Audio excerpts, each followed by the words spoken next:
శ్రోతలందరికీ నమస్కారం అండి. ఇప్పుడు మనం చెప్పుకోబోయే కథ కాకమ్మక్క కథ. ఈ కథ 1950వ సంవత్సరం చందమామ పుస్తకంలో రాసినటువంటి కథ. ఇప్పుడు తెలుసుకుందాం. కాకులు పురాణ కాలం నుంచి కూడా ప్రసిద్ధిగొన్నవి. వెనక ఎప్పుడో ఒక కాకి అగస్త్యుడి కమండలంలోంచి నీళ్లు అలకబోసిందట. అప్పుడు అందులో ఉన్న గంగ బయటికి వచ్చి నదిగా ప్రవహించింది. శ్రీరామచంద్రుడు సీతతో అరణ్యములో ఉన్నప్పుడు ఒకనాడు ఒక కాకి వచ్చి సీతామహాదేవి రొమ్ము మీద పొడిచింది. రాముడికి కాకి మీద ఆగ్రహం వచ్చింది.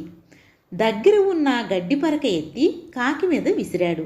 కాకి భయపడి 3 లోకాలు తిరిగింది. రక్షించేవారు లేక ఆఖరకు రామచంద్రుడినే శరణు వేడింది. కాకికి ప్రాణం దక్కింది కానీ ఒక కన్ను పోయింది. ఆనాటి నుంచి కాకులకు ఒక కంటి చూపే. కాకులన్నీ ఒక కంటితోనే చూస్తాయి. కాకి ఎట్లా చూస్తుందో మీరు ఎరుగుదురు కదా. కాకులలో ఉన్న కొన్ని మంచి లక్షణాలు మనుషుల్లో కూడా లేవు. వాటిలో వర్ణభేదం లేదు. అందుకనే తెల్లని కాకులు లేవు తెలియర సుమతి అన్నాడు కవి. కొన్ని కాకులను మనం మాలకాకు అంటాం, కానీ నిజంగా వాటిలో అంటరానితనం లేదు. కాకులు ఇళ్ళ కప్పుల మీద వరుసగా కూర్చొని చదువుకోవటం చూసారా? దాన్నే కాకిబడి అంటారు. కాకుల్లో ఇంకో మంచి బుద్ధి కూడా ఉంది. ఒక కాకికి తినేటప్పుడు ఏమైనా దొరికితే అన్ని కాకులను పిలుస్తుంది, అంతేకాని తన పట్టుక మాత్రమే చూసుకోదు. వీటిని బట్టి కాకులు చాలా గొప్పవని చెప్పవచ్చు. అటువంటి ప్రసిద్ధిగన్న కాకి వంశంలో పుట్టింది మన కాకమ్మక్క. ఆవిడ గొప్ప సంగీత విద్వాంసురాలు. ఆవిడ గొంతెత్తి కాకధ్వని, కారభైరవి మొదలైన రాగాలు పాడితే దిక్కులు మారుమోగుతాయి. వినేవాళ్ళు చెవులు చిల్లులు పడతాయి. కాకమ్మక్కయ్య మొగుడు కాకిబావ చాలా విద్యలు నేర్పినవాడు. పిల్లల నెత్తిని కొట్టి చేతిలో ఉన్న అప్పచ్చులు కాచేయటంలో చాలా నేర్పరి. ఇన్ని గొప్ప గుణాలు చూసే కాకమ్మక్క కాకిబావను వారించింది. ఒకనాడు పొద్దున్నే కాకిబావ కాకమ్మక్కయ్యతో అన్నాడు, ఒసే కాకామని, మనం ఈ పూట ఎక్కడికైనా మంచి చోటికి విందుకుపోతే ఎట్లా ఉంటుందే అన్నాడు. బావకు సంతోషంగా ఉన్నప్పుడు అక్కయ్యను కాకామని అని పిలుస్తాడు. అప్పుడు బాగానే ఉంటుంది, ఎవరి ఇంటికి పోదాం అని రాగం తీసింది కాకమ్మక్క. కాకమ్మక్క ఎప్పుడూ మామూలుగా మాట్లాడదు, సంగీతంలో మాట్లాడుతుంది. దగ్గరే నాయుడు గారి ఇల్లుంది. పొద్దుటిపూట వారింట్లో చక్కని ఇడ్లన్నలు ఉప్మా చేసుకుంటారు. అయితే నాయుడు గారు కుంభకర్ణుడు. బారెడు పొద్దెక్కేతే గాని లేవరు. ఏ మనుషులో వీళ్ళు. మనలాగా వీళ్లకు తెల్లవారుజామునే లేచే అలవాటు లేదు. నొట్టి సోమరిపోతులు. మన ఇద్దరము నాయుడు గారింటికి పోదాం. నువ్వు కమ్మగా ఆయనకు మేలుకొలుపులా పాడు. అప్పుడు ఆయన లేచి మనకు పలహారం పెట్టేస్తాడు అన్నాడు కాకిబావ. నాయుడు గారి ఇంటి పక్కనే వేప చెట్టు ఒకటి ఉంది. దాని కొమ్మ ఒకటి మేడ మీదకు ఉంది. ఆ కొమ్మ మీద కాకి దంపతులు కూర్చున్నారు. ఇద్దరు గొంతులు కలిపి ముచ్చటగా పాడుతున్నారు. ఇద్దరు గొంతులు కలిస్తే ఎంత బాగుందో.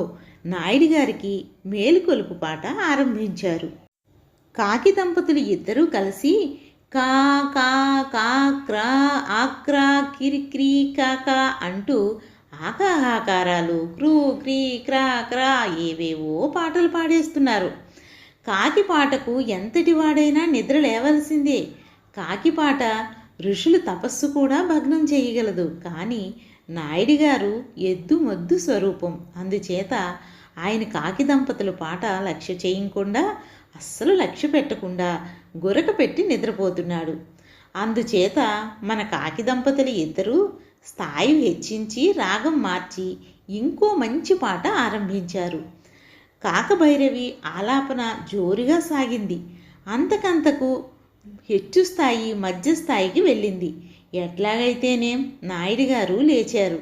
కానీ కాకి పాట ఆనందించటానికి బదులు తన చేతికర్ర కాకుల మీదకి కోపంగా విసిరేశాడు. అది కాస్త వేప కొమ్మల మధ్య చిక్కుకుపోయింది.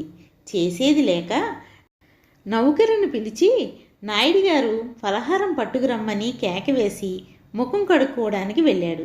నౌకరు నాయుడు గారి పలహారం పట్టుకొచ్చి గదిలో పెట్టే వెళ్ళాడు. 6 ఇడ్లీలు, కమ్మని నెయ్యి, గారెలు, బిస్కెట్లు, వెన్న అన్నీ పళ్ళెంలో ఉన్నాయి. కాకిబావ కాకమ్మక్కయ్య చెట్టు మీద నుంచి దిగొచ్చి పలహారం ప్రారంభించారు. కాకమ్మక్కయ్య ఒక్క ఇడ్లీయే తిన్నది, ఒక్క గారి తిన్నది. కానీ కాకిబావ మాత్రం దిట్టంగా తిన్నాడు. అయితే ఇద్దరూ వెన్న వంచుకున్నారు. వెన్న నంచుకుని మరి తిన్నారు. ఇద్దరు ముక్కులకు వెన్న అంటుకుంది. ఇద్దరూ కాసిని మంచినీళ్ళు కూడా తాగారు. మంచినీళ్ళు తాగిన తర్వాత కాకిబావ నాయుడు గారు తివాచీ మీద ముక్కు తుడుచుకున్నాడు.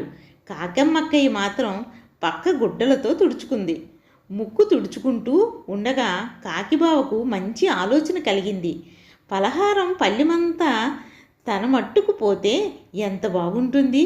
అవి ఆలోచన బాగానే ఉంది, కానీ పట్టుకుపోవడం ఎట్లా అని ఆలోచించాయి. పలహారం పళ్ళెం ముక్కుకు అరవదు. అందుకని కాకిబావ పలహారం పళ్ళెం కింద ఉన్న గుడ్డను ముక్కుతో లాగాడు. బల్ల మీద పళ్ళెము, గిన్నెలు, గ్లాసులు పెద్ద చప్పుడుతో కింద పడ్డాయి.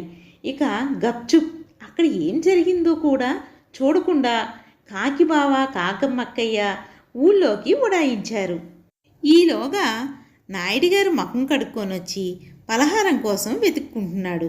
వెతుక్కునేటప్పుడు కాకమ్మక్కయ్య కాకిబావ ముక్కులు తుడుచుకోవడం చూశాడు. వెంటనే ఉడాయించుడితో పాటు ఇంకా ఏ గప్చుప్పు లేకుండా ఊర్లోకి పారిపోయారు. ఇక నాయుడు పని చూసుకోవాలి. కథ బాగుంది కదండి. ఇక కథ కంచికి మనం ఇంటికి. నమస్తే.